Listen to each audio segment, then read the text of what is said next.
అమరావతి వచ్చే 2019 అసెంబ్లీ ఎన్నికల బరిలోకి దిగుతామని జనసేన పార్టీ అధినేత పవన్ కళ్యాణ్ ప్రకటించిన విషయం తెలిసిందే. ఈ నేపథ్యంలో పవన్ తన గళాన్ని ప్రజలకు వినిపించేందుకు కొత్త టీవీ ఛానల్ పెట్టేందుకు సిద్ధమవుతున్నట్లు సమాచారం. ప్రముఖ తెలుగు న్యూస్ ఛానళ్లకు చెందిన ఇద్దరు అధినేతలతో కలిసి ఈ ఛానల్ ఆయన ఏర్పాటు చేయనున్నట్లు తెలుస్తోంది. ఇటీవల నిర్వహించిన కాటమరాయుడు ప్రీ రిలీజ్ ఫంక్షన్ కు ఈ రెండు ఛానళ్ల అధినేతలు హాజరయ్యారు. ఈ ఫంక్షన్ కు మీడియా భాగస్వాములుగా మాత్రమే వారు హాజరయ్యారని కొంతమంది చెబుతున్నప్పటికీ అంతకుముందు ఈ ఇద్దరు అధినేతలు పవన్ తో ప్రత్యేకంగా భేటీ అయినట్టు తెలుస్తోంది. కొత్త టీవీ ఛానల్ ఏర్పాటు విషయమైపై పవన్ ను వారు కలిశారనే ప్రచారం జరుగుతుండడం గమనార్హం. త్వరలోనే దీనిపై స్పష్టత వచ్చే అవకాశం ఉన్నట్లు తెలుస్తోంది.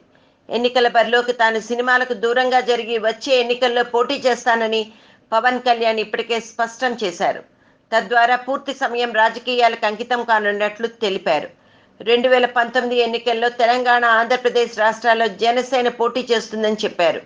ప్రచారానికి టీవీ ఛానల్ అవసరమే. రాజకీయ పార్టీలకు పబ్లిసిటీ ఖచ్చితంగా కావాలి. టీవీ ఛానల్స్, న్యూస్ పేపర్ల ద్వారా నాయకులకు బాగా ప్రచారం వస్తుంది. ప్రముఖుల విషయంలో ఏం జరిగినా మీడియా హైలైట్ చేస్తుంది. పవన్ కళ్యాణ్ టాప్ హీరో కాబట్టి ఆయన విషయంలోనూ మీడియా ఇప్పుడు బాగా స్పందిస్తున్న విషయం తెలిసిందే. పొత్తు పెట్టుకుంటారా? పవన్ కళ్యాణ్ రాజకీయ పార్టీ పెట్టినందున వచ్చే ఎన్నికల్లో ఏ పార్టీతో పొత్తు ఉంటుంది?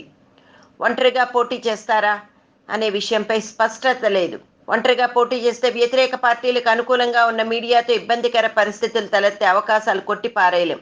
ప్రత్యక్షంగా లేదా పరోక్షంగా ప్రతి పార్టీకి మీడియా ఉండటం లేదా ఇతర మీడియా ఛానళ్లు వారికి మద్దతుగా నిలవడం తెలిసిన విషయమే. సొంత మీడియా ఉంటే మేలు. ఈ నేపథ్యంలో పవన్ కళ్యాణ్ వచ్చే ఎన్నికల్లో బరిలోకి దిగితే వ్యతిరేక పార్టీకి చెందిన మీడియా ఆయనను టార్గెట్ చేసుకునే అవకాశాలు లేకపోలేదు. ఇప్పుడు పొగుడుతున్న వారే అప్పుడు తిట్టవచ్చు. ఇది జనసేనకు నెగిటివ్ అయ్యే అవకాశాలుంటాయి. ఈ నేపథ్యంలో పవన్ కళ్యాణ్ కు సొంత మీడియా ఉంటే బాగుండనే వాదనలు కూడా వినిపిస్తున్నాయి. ఈ క్రమంలోనే పవన్ కళ్యాణ్ తన కొత్త టీవీ ఛానల్ పై దృష్టి సారిస్తున్నట్లుగా ఇండస్ట్రీ టాక్.